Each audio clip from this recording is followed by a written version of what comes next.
एक घने जंगल में एक ताकतवर शेर रहता था। वो बहुत मजबूत था। उसकी दहाड़ से पेड़ भी हिल जाते थे। सारे जानवर उससे डरते थे। शेर बहुत लालची भी था। वो रोज शिकार करता था और दूसरे जानवरों को डराता था। हिरण, खरगोश और बंदर सब परेशान थे। वो चैन से नहीं रह पाते थे। एक दिन उन्होंने शेर से बात करने का फैसला किया। वो डरते कांपते शेर की गुफा में गए। हे ताकतवर शेर, हिरण बोला, हमें आपके शिकार से डर लगता है। बाकी जानवरों ने भी सिर हिलाकर हां में हां मिलाई। वे सभी शेर के आतंक से परेशान थे। हमारे पास एक सुझाव है, हिरण ने आगे कहा। अगर आप हमारी बात माने तो हम सब सुरक्षित रह सकते हैं। हम आपको रोज एक जानवर देंगे। इस तरह आपको शिकार नहीं करना पड़ेगा और हम बिना डरे रह पाएंगे। शेर ने थोड़ा सोचा। उसे यह प्रस्ताव अच्छा लगा। यह उसे खाना पाने का आसान तरीका लगा। ठीक है, वो दहाड़ा, मैं इस समझौते के लिए तैयार हूं। मैं तुम्हारे सुझाव से सहमत हूं। रोज मुझे एक जानवर लाओ। इस तरह हम सब शांति से रह सकते हैं।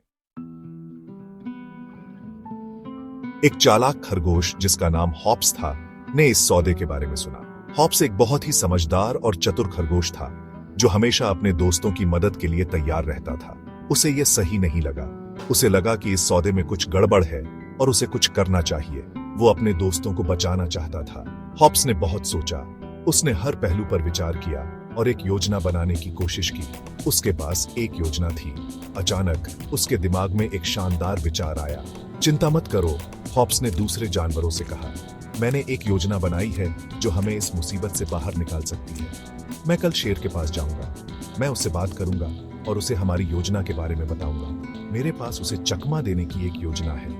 हॉप्स ने अपनी योजना को विस्तार से समझाया। जानवर डरे हुए थे, लेकिन उन्हें उम्मीद भी थी। वे जानते थे कि हॉप्स हमेशा सही निर्णय लेता है। उन्हें हॉप्स की चतुराई पर भरोसा था।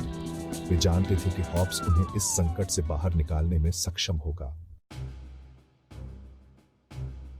अगले दिन हॉप्स शेर की गुफा में गया।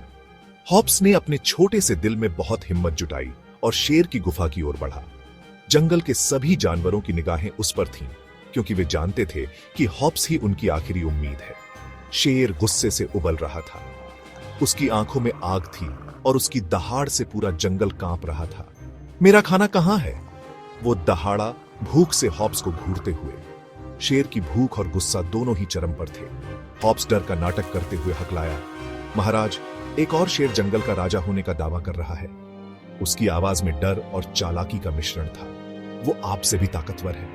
हॉप्स ने शेर के अहंकार को चोट पहुंचाने के लिए यह चाल चली। शेर गुस्से से आग बबूला हो गया। उसकी आंखों में खून उतर आया और उसने जोर से दहाड़ लगाई। मुझे वो धोखेबाज दिखा, वो दहाड़ा। शेर की दहाड़ से पेड़ पौधे भी कांप उठे। हॉप्स शेर को एक गहरे कुएं के पास ले गए। हॉप्स ने चालाकी से शेर को उस कुएं तक पहुंचाया जहां उसकी योजना काम करने वाली थी। वो वहां छुपा है, हॉप्स ने कुएं में दिख रहे शेर के प्रतिबिंब की ओर इशारा करते हुए कहा। हॉप्स ने अपनी चालाकी से शेर को भ्रमित कर दिया। बेवकूफ शेर दहाड़ता हुआ कुएं में कूद गया, बस अपना ही प्रतिबिंब देखने के लिए। शेर ने बिना सोचे समझे कुएं में छलांग लगा दी। वो चकमा खा गया था। शेर को अपनी गलती का एहसास हुआ, लेकिन तब तक बहुत देर हो चुकी थी। जानवर खुशी से झूम उठे। जंगल के सभी जानवर हॉप्स की तारीफ करने लगे और उसकी बहादुरी की कहानियां सुनाने लगे। हॉप्स ने उन्हें बचा लिया था।